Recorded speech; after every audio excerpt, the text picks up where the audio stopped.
이별 후 여러분을 가장 힘들게 하는 건 아마 예전에는 아무렇지 않게 하루에도 수십 번씩 연락하던 상대와 더 이상은 연락할 수 없다는 것일 겁니다. 한순간에 연락을 못하게 된다면 그 상실감은 말로 다 표현할 수 없죠. 이별을 한 번이라도 해보신 분이라면 공감하실 겁니다. 그리고 너무나도 당연하던 상대의 답장이 어느 순간 너무나 간절하게 기다려지시는 분들도 계실 거고, 이별 후 정말 진심을 담아 보냈던 카톡 혹은 용기를 가득 담아 보냈던 카톡에 상대의 무응답 때문에 고민인 분들도 많으실 텐데요. 그래서 오늘은 이별 후 상대가 내 카톡이나 문자에 답장하지 않는 경우 그 이유와 이후 대처 방법에 대해 알아보겠습니다. 안녕하세요. 재회 스피치의 차승일입니다. 말씀드린 것처럼 이번 영상에서는 내가 보낸 카톡에 상대방이 응답하지 않은 이유와 이후 대처 방법에 대해 알아보겠습니다. 이별하게 되면 같은 학교나 직장 동료가 아닌 이상 사실 얼굴을 마주하고 대화할 기회가 거의 없잖아요. 그래서 이 연락이 내가 상대에게 내 마음을 전할 수 있는 유일한 소통 수단인데, 그렇기 때문에 이별 후에는 특히나 이 연락에 집착하게 되고 때로는 그 결과 더 안 좋은 상황에 빠지기도 하죠. 만약 지금 여러분이 상대의 무응답에 좌절하고 계신 분이라면 이 영상을 통해 내가 혹시 실수한 부분이 있지는 않았나 체크해 보시고, 혹시 연락하려고 마음먹고 있는 분들이라면 오늘 내용을 토대로 연락하시기 전에 사전 점검을 해보시면 좋을 것 같아요. 이별 후에 상대방이 답장하지 않는 경우는 이별 후 상대의 현재 상황이나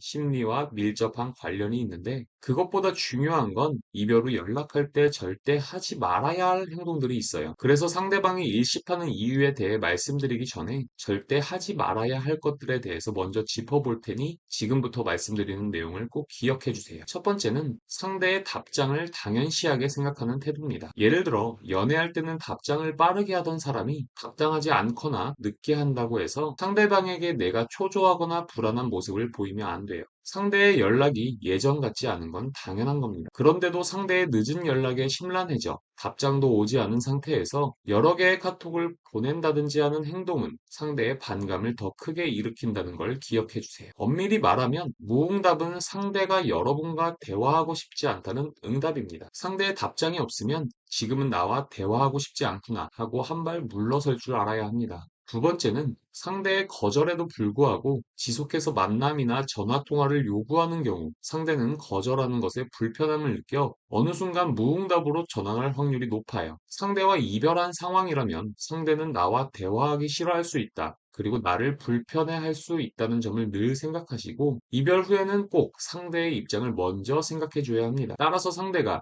다시 어느 정도 마음의 문을 열기까지 무리하게 전화나 만남을 요구하는 건 자제하셔야 해요. 마지막은 장문의 구구절절한 내용으로 카톡을 보내는 경우인데, 상대가 여러분과 재회에 대한 100% 확신이 없을 때 이런 장문의 카톡에 답장하기가 매우 곤란합니다. 또한 이전 영상에서도 말씀드렸듯 이별 후 상대의 귀는 닫혀 있기 때문에 여러분이 어떤 말을 하던 의미 전달이 잘 되지 않아요. 내가 아무리 진심으로 정성을 담아 카톡을 보내도 그 의미가 상대에게 전달될 확률이 낮기 때문에 재회를 시도할 때 섣부른 장문 카톡은 절대 보내시면 안 됩니다. 혹시 내가 상대에게 일십을 당했다면 위 세 가지 경우에 해당하지 않는지 한번 생각해 보시고, 만약 해당한다면 지금 상황에서는 연락을 계속 취하는 행위 자체가 상황을 악화시킬 수 있음을 인지하시고 연락을 멈추셔야 해요. 그럼 지금부터는 상대의 현재 상황이나 심리와 관련해서 일십을 하는 이유에 대해 알아볼 텐데, 위에 말씀드린 세 가지 경우에 해당하지 않음에도 상대가 내 카톡에 무반응이라면 지금 상대는 세 가지 경우일 확률이 높습니다. 첫 번째는 상대가 어느 정도 재회의 마음은 있지만 아직은 확신이 들지 않는 경우입니다. 이 경우 상대 역시 어느 정도는 재회를 바라는 마음이 있지만 관계 개선에 자신이 없다거나 자신의 마음을 정확하게 모르겠을 때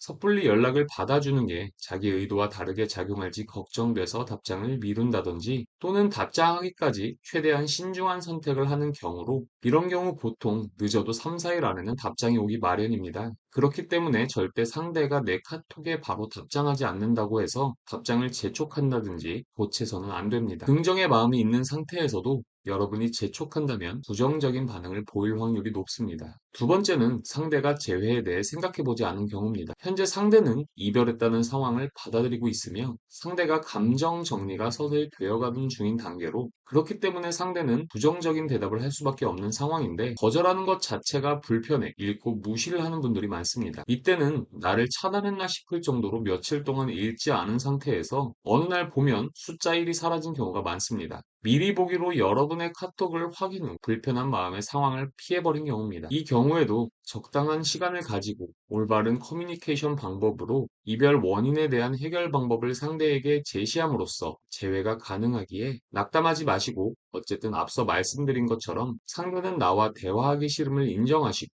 기다리시는 태도를 취해야 해요. 마지막은 상대가 내 카톡에 대답할 가치를 못 느끼는 경우인데요. 상대의 이별에 대한 마음이 확고한 상태로 대개 여러분의 큰 잘못으로 인해 헤어지게 된 경우 가장 많이 나타나는 사례로, 이때는 이른 시간 안에 차단으로까지 이어지는 경우도 많은데요. 세 가지 상황 중 상대의 마음을 돌리기 가장 어려운 경우로, 상대가 이런 마음을 먹기까지는 한순간의 선택이 아닌 이별 전부터 비슷한 원인으로 다툼이 잦았거나 서로에게 해결하지 못할 이별의 원인이 뚜렷할 확률이 높아요. 물론 이 경우에도 시간이 지남에 따라 상대의 감정이 달라지는 경우는 자주 있습니다. 다만 여러분의 큰 잘못이나 서로 간에 해결하지 못할 부분이 있었다면 섣부른 재회를 시도하기보단 이 부분에 대한 해결책을 먼저 정확하게 파악하는 게 우선입니다. 물론 일십을 당하는 우리 입장에서는 상대방의 마음을 정확하게 판단하는 건 쉽지 않습니다. 다만 오늘 말씀드린 내용들은 제가 재회 상담을 하며 얻은 데이터들을 통해 추측하고 분석해 정리한 내용이며, 이 내용들을 바탕으로 우리는 두 가지 사실을 기억해야 합니다. 먼저 상대에게 일십을 당했다면 상대의 입장에서 생각해 봤을 때 내가 보낸 카톡이 상대가 답장하기에 부담스럽지 않은 내용들인가를 먼저 생각해 보시고, 다음으로는 상대는 지금 당장은 대화할 마음이 없다는 걸 인정하시고